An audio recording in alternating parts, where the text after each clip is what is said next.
So ladies and gentleman, कैसे है सब लोग? प्रिपरेशन जोर से चालू रहेगा। 3 घंटा नहीं, अभी 4 घंटा, 5 घंटा, 6 घंटा, कुछ लोग 10 घंटा, डोंट नो। उतने पागल होने चाहिए तुम लोग कि 24 घंटा दिखना चाहिए, लेकिन उसमें से ज़्यादा करके हमारा टाइम अपने पढ़ाई में जाना चाहिए। We are reaching towards our destination. 70 days का चैलेंज अभी ऑलमोस्ट एंडिंग की तरफ चल रहा है, और रोज़ की तरह मैं तुम लोगों के दिमाग में कुछ एक मैसेज डालने के लिए आते रहता हूँ कि यार उठो, चलो, निकलो, हमारा जंग अभी तक ख़त्म हुआ नहीं है। जंग ख़त्म होने के लिए टाइम है, लेकिन उसके लिए पूरा प्लानिंग के साथ उतरना ज़रूरी है। और ये हमारा डिस्कशन कुछ दिनों से चालू है, कुछ मतलब 4-5 दिन नहीं, बहुत सारे दिन हो गए। तो आज हम लोग डिस्कशन करने वाले कि एग्ज़ाम में क्या मिस्टेक्स होता है जिसके वजह से बच्चे फेल होते हैं। तो एक सिंपल सा बात है, पहला होता है उनका टाइम मैनेजमेंट फिसल जाता है। उसका एग्जांपल तुम लोग मेरे से सुन सकते हो। मेरा एक मिस्टेक हुआ था जब भी मैंने पेपर दिया था फिजिक्स का। हमारे टाइम पे फिजिक्स एंड केमिस्ट्री कंबाइन आता था 100 मार्क्स का, 50 मार्क्स फिजिक्स, 50 मार्क्स केमिस्ट्री, और एक ही दिन में वो अप्लाइड साइंस करके सब्जेक्ट था जिसमें दोनों सब्जेक्ट्स थे। सो 10:30 को पेपर उस टाइम भी स्टार्ट होता था, आज भी 10:30 को पेपर स्टार्ट होता है। मैं फर्स्ट ईयर वाले लोगों के बारे में बात कर रहा हूँ। सेकंड ईयर वाले लोगों का 2:30 को पेपर स्टार्ट होता है, लेकिन फर्स्ट ईयर वाले लोगों का मैंने बोला। तो मैंने 10:30 से 12:30 मेरे दिमाग में ऐसा चल रहा था कि यार 1.5 घंटा होता है, उसके बाद मैं केमिस्ट्री स्टार्ट कर लूँगा। पहले हाफ में मैं फिजिक्स कर लूँगा, अगले हाफ में मैं केमिस्ट्री कर लूँगा, और फिर एक्चुअली ये टाइम टेबल टाइम से समझता रहेगा कि 10:30 to 12:30 1.5 घंटा नहीं हो रहा है, 2 घंटा हो रहा है। अभी उसमें भी क्या हुआ कि मैंने लिखने का चालू किया, फिजिक्स केमिस्ट्री उसमें तो थ्योरी होता ही है, तो थ्योरी लिखा, न्यूमेरिकल लिखा फिजिक्स का, और 10:30 का पेपर जो मेरे हिसाब से 1.5 घंटा 12:30 बजे हो रहा है, वो 2 घंटा हो रहा था, लेकिन मैंने वो और आधा घंटा एक्सटेंड किया क्योंकि मेरा फिजिक्स कंप्लीट नहीं हुआ। तो तुम लोग समझ सकते हो कि 3 घंटे में से मैंने 2.5 आवर फिजिक्स के लिए लगाया, क्योंकि मैंने वो दिमाग में रखा ही नहीं। कोई इंसान को जानबूझ के फेल होना नहीं है, वो बाय मिस्टेक के लिए उसका कुछ ना कुछ कैलकुलेशंस या माइंडसेट या कुछ उस टाइम का प्रेशर की वजह से हो जाता है।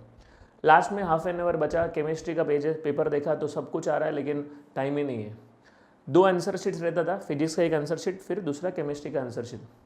सो केमिस्ट्री का आंसर शीट लिखूँ कि नहीं लिखूँ, इतना फ्रस्ट्रेशन हो रहा था यार, ऐसा कैसा हो गया। तभी मुझे रियलाइज़ हुआ कि जो 1.5 घंटा मैं सोच रहा था वो 1.5 घंटा नहीं, वो 1.5 घंटे के ज़्यादा हो गया। तो आधे घंटे में करना क्या है, तो 5 मिनट के लिए मैं एकदम फ्रस्ट्रेट हो गया। ऐसा मुझे लगा कि मैं कैलकुलेटर ऐसा फेंक दूँ यार, निकल जाओ यहाँ से।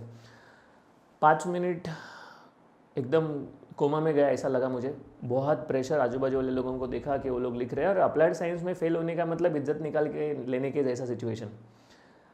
फिर मैंने सोचा कि चलो ठीक है, जो हुआ हुआ, देखता हूँ क्या कैसा होगा। 5 मार्क तो 5 मार्क, 10 मार्क्स तो 10 मार्क्स।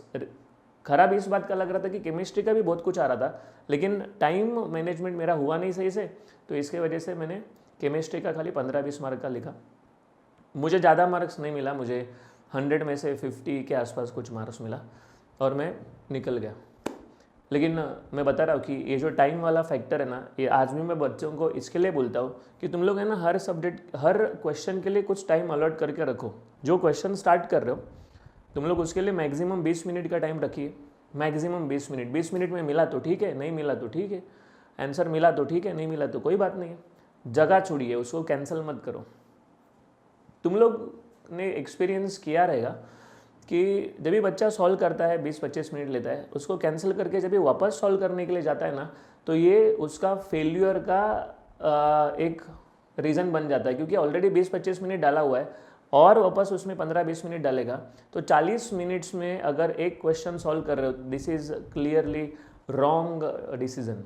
सो 20 मिनट अगर तुम लोग सही से अलर्ट कर देते हो, तो मुझे लगता है कि तुम लोगों का उसमें अपना गोल कंप्लीट हो सकता है। दूसरा मिस्टेक ये होता है कि लोगों को कैलकुलेटर यूज़ करने को नहीं आता है। Calculator, can you believe, second year का बच्चा है और आज पूछता है कि सर कैलकुलेटर कैसा यूज़ करना है।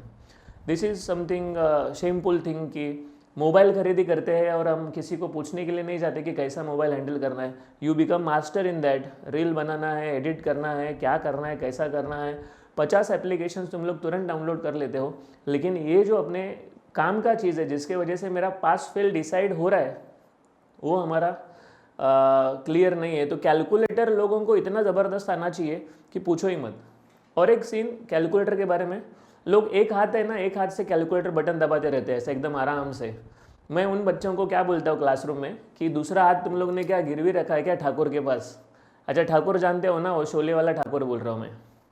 अरे शोले पिक्चर देखा ही रहेगा, नहीं देखा है तो देख लेना छोटा मोटा सीन।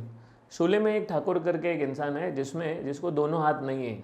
उनका फाइटिंग में वो चला जाता है और उसको दोनों हाथ नहीं है, तो उसको खाना भी है धोना भी है, तो उसको हाथ किधर है? तो आज भी वैसा ही है। तो शायद तुम लोग ने एक हाथ गिरवी रखकर उसको दिया रहेगा।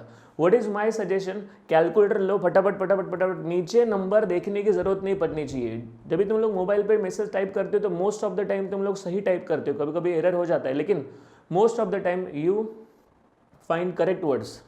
सो कैलकुलेटर पे बटन 1000 थोड़ी है, जितने बटन से फटाफट फटाफट दबना चाहिए और इक्वल करने से पहले एक बार देखना चाहिए। आई ऑब्जर्व मेनी स्टूडेंट्स जिनको कैलकुलेटर सही से यूज़ करने को नहीं आ रहा है। थर्ड मिस्टेक ये होता है कि उनका प्रेजेंटेशन इस तरीके से होता है कि जो उनको पहला लिखना चाहिए वही नहीं लिखते, जो पहला स्टार्टिंग में लिखना चाहिए वही नहीं लिखते, बीच से किधर से तो स्टार्ट करते हैं।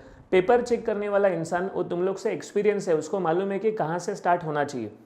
अगर ये तरीका उसको मालूम है तो बच्चे से भी वही वो एक्सपेक्ट कर रहा है। सो ये तीन चीज़ें जब ये बच्चे लोग सुधर जाते हैं तो उसका पासिंग की तरफ अच्छा जर्नी से स्टार्ट होता है। सो कौन सा तीन चीज़ें मैंने बोला वो मैसेज बॉक्स में मैसेज डालना है। और मैं एक्सपेक्ट कर रहा हूँ कि तुम लोग कैलकुलेटर जल्दी से जल्दी सीख लो। करना क्या है, डिटर्मिनेंट सीखना है, इक्वेशन सॉल्व कैसा करना है वो सीखना है। फिर अगर बड़ा सा कैलकुलेशन है, न्यूमरेटर डिनोमिनेटर स्क्वायर रूट, वो कैसा स्टेप बाय स्टेप कर सकते हैं वो देखना है। ब्रैकेट कहाँ पर डालना है कहाँ पर नहीं डालना है, ये सब सीखना है। मुझे लगता है ये सब चीज़ अपने हाथ में है और इससे हम कुछ बड़ा चमत्कार कर सकते हैं। क्योंकि एक कैलकुलेशन गलत मतलब हमारा 3 महीने का मेहनत वेस्ट है। We are not talking about 5 marks और 6 मार्क्स, लेकिन 3 महीने का मेहनत हमारा सीधा सीधा वेस्ट हो रहा है एक छोटे से मिस्टेक की वजह से, जो हमें आना चाहिए। इनफैक्ट ये उम्र में हमें इसके बारे में डाउट नहीं होना चाहिए। सो मैं एक्सपेक्ट कर रहा हूँ तुम लोग अपना प्रेजेंटेशन इंप्रूव करोगे, कैलकुलेटर का कैलकुलेशंस इंप्रूव करोगे और टाइम बाउंड वाला जो सिचुएशन है ये तुम लोग समझ जाओगे, तो अपना पासिंग का जर्नी 100% क्लियर हो सकता है। तो मैं एक्सपेक्ट कर रहा हूँ तुम लोगों ने ये समझा रहेगा। मैसेज बॉक्स में मैसेज डालिए मैंने क्या क्या चीज़ें बोली है, सो दैट तुम लोगों को भी रिवीजन के जैसा हो जाएगा। और मैं एक्सपेक्ट कर रहा हूँ कि पूरा ताकत के साथ ये फेस्टिवल सीज़न को एंजॉय करते हुए तुम लोग अपना नैया पार करोगे और अच्छे मार्क्स के साथ। रुकता हूँ, थैंक यू वेरी मच।